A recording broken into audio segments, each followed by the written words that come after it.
So hello guys, যে আমার এটা একটা নতুন ব্রাইড তাকে সাজাতে চলে এসেছে, কিন্তু এই তুলিটাও তার। কি সুন্দর না? তো দিদি আপনি কতদিন আগে শিখেছেন? এটা আমার মা শিখিয়ে দিয়েছে। ও আচ্ছা, ঠিক আছে। তো আপনার মায়ের পরে কি এগুলো অ্যাপ্লাই হয়েছে না আমি প্রথম? আমার মা। আচ্ছা, আপনার মায়ের পরে কি অ্যাপ্লাই হয়েছে না আমি প্রথম?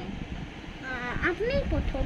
আচ্ছা, মানে যদি ভাগাড়ে ভূতের মতো দেখতে হয় তাহলে বর তো এমনিই পালাবে। তাহলে বলুন, কিছু কথা বলুন। আমার মেকআপ করার সময় একটু কথাটা পছন্দ হয়। আচ্ছা, পড়াশোনার সময় আর দিদির কোনো কথা নেই। লোকে বলে না যে যখন প্রেগনেন্সি টাইমে যা মানুষ থাকে সেটাই হয়। ওর মা প্রেগনেন্সি টাইমে মেকআপ শিখেছিল।